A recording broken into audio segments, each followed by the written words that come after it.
Este famoso artículo 50 fue creado o pensado, según algunos especialistas, para no ser usado y ahora es el invocado para el Brexit. ¿Qué implica esto? Me gustaría poner en contexto su pregunta. La globalización tiene dos lados, un lado luminoso y un lado oscuro. El lado luminoso es, bueno, el hecho que ha permitido que millones de ciudadanos, de habitantes de muchos países del mundo puedan salir de la pobreza como consecuencia del crecimiento del comercio internacional. El lado oscuro es la desigualdad entre países y entre distintas personas de un mismo país. Yo creo que la raíz principal que dio origen tanto a Trump como a Brexit es justamente el lado oscuro de la globalización, que es la desigualdad. Esto es, los electores que votaron por el Brexit, como aquellos electores que votaron por Trump, creo que estaban guiados por este sentimiento de desigualdad, que se quedan afuera de la globalización, y eso ha originado estos dos hechos que eran difíciles de prever hace pocos meses. En cuanto a su pregunta concreta, el trámite de divorcio del Reino Unido respecto de la Unión Europea, como usted muy bien dijo, es el artículo 50. Se trata de una regulación imprecisa, nunca fue transitada, no hay precedentes, no se sabe si es posible desactivar el artículo 50 cuando es activado. Toda esta incertidumbre hace pensar que el motivo del artículo 50 es justamente desalentar divorcios, porque el costo que asume el país que quiere divorciarse, en este caso el Reino Unido, tiene una magnitud inconmensurable, puesto que una vez que se aprieta este botón, cristalizado en el artículo 50, comienzan 2 años durante los cuales el país que quiere separarse no puede negociar, en principio, ningún acuerdo con otro país como es Estados Unidos. Y eso puede originar una caída muy importante en el Producto Bruto Interno, en este caso del Reino Unido. A pesar de esta enorme incertidumbre, Theresa May activó esta mañana el artículo 50 y ha originado una gran conmoción en el país y en Europa, porque es un salto al vacío. Es un salto al vacío por una serie de razones, entre ellas porque más del 60% de las exportaciones británicas van a la Unión Europea. En consecuencia, si no hay acuerdo comercial con la Unión Europea, se aplicarían las normas estándares del derecho del comercio internacional que producirían un costo económico importante en el Reino Unido en el corto plazo y una posible crisis política como consecuencia de ello. Además ya se produjo el primer choque, ¿no? El primer choque fue, Theresa May quería discutir el estatus de la separación o el divorcio junto con el estatus económico y Merkel ya le dijo, no, vamos por partes. Exactamente, lo que está detrás de esto es el gran incentivo que tiene Angela Merkel a que este experimento del Reino Unido sea un fracaso, porque si fuera un éxito, otros países querrían seguir el camino del Reino Unido y sería la implosión de la Unión Europea. En consecuencia, hay que tener en cuenta que todo este proceso de negociación se produce en un momento crucial, que son las inminentes elecciones en Francia.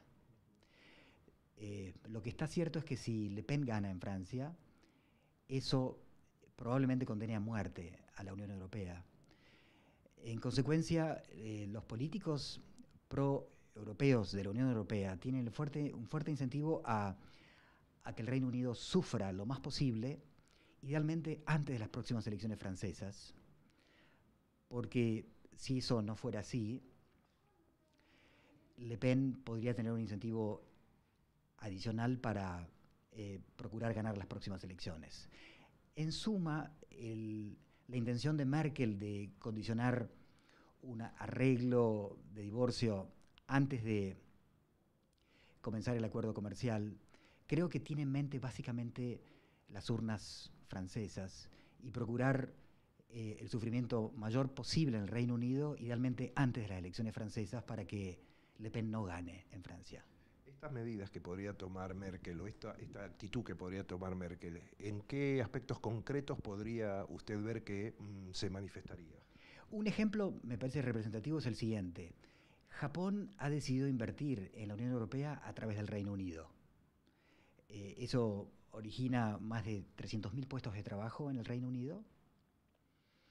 Entonces, una incertidumbre que puede durar más de un año puede inducir a las firmas japonesas que invierten en la Unión Europea vía el Reino Unido a que inviertan a través de otro país de la Unión Europea, produciendo un incremento súbito en la desocupación en el Reino Unido. Entonces, me parece que la intención de Merkel es inducir a aquellas empresas del G20 que han invertido en la Unión Europea a través del Reino Unido a que muevan sus empresas al continente con el fin de castigar al Reino Unido lo más rápido posible, idealmente antes de las elecciones francesas. ¿Cómo ve usted que se vaya a desarrollar esto en el corto y en el mediano plazo? Es decir, hay una intención de Merkel, como usted acaba de explicar, y hay una decisión política de Theresa May de llevar adelante lo que se plebiscitó. Ahora, como un observador independiente, ¿cómo ve usted que se va a llevar a cabo este litigio?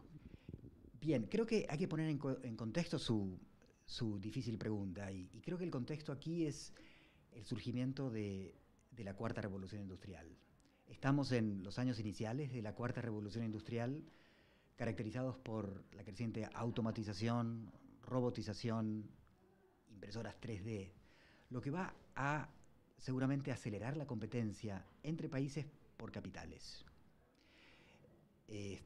Entonces, aquí el gran desafío es saber si la Unión Europea va a poder sobrevivir a las elecciones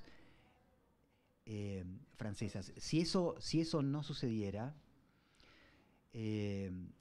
bueno, el escenario sería un efecto muy difícil de prever qué puede pasar si implosionara la Unión Europea. Me da la impresión que la intención del presidente Trump es usar al Reino Unido como un vehículo para destruir a la Unión Europea. Una pregunta aquí es ¿por qué Trump quiere destruir la Unión Europea? Tengo una respuesta. Creo que él es fundamentalmente un empresario. Y como empresario, creo que le resulta más fácil negociar con países que no forman parte de un bloque económico que con un bloque económico. Él individualmente. Entonces, él busca aumentar su poder de negociación y él cree que su poder de negociación es más fácil con un país que no forme parte de un bloque económico que lo opuesto. Entonces, busca debilitar a la Unión Europea porque varios de sus proyectos inmobiliarios en Europa fracasaron porque no fueron aprobados en Bruselas. Entonces, lo que hay aquí es el riesgo de una lucha fiscal y comercial en el contexto del surgimiento de una nueva revolución industrial que puede tener efectos en la humanidad comparables al fin de la Edad Media y el comienzo del Renacimiento. Entonces, estamos hablando de un cambio muy importante en la humanidad, en donde es muy difícil prever cuál puede ser el impacto neto de esta innovación tecnológica. Así que, si uno quisiera ser optimista, ese optimismo debería basarse en la continuidad de la Unión Europea, una creciente integración, como para poder resistir una era con crecientes incertidumbres originadas por la innovación tecnológica.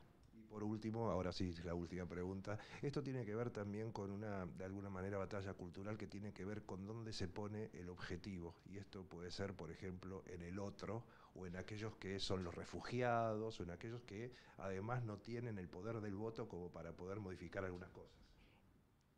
Exactamente. Creo que aquí la actitud de Trump y Theresa May de responsabilizar a los inmigrantes es una excusa. Es una excusa. El problema central creo que es la desigualdad, y es muy difícil resolver el problema de desigualdad. Los países son crecientemente frágiles desde el punto de vista económico.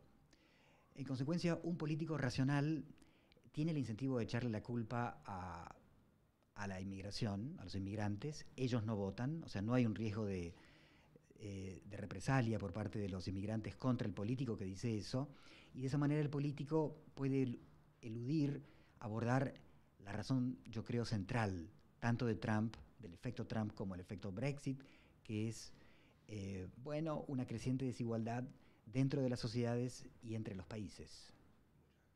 Muchas gracias.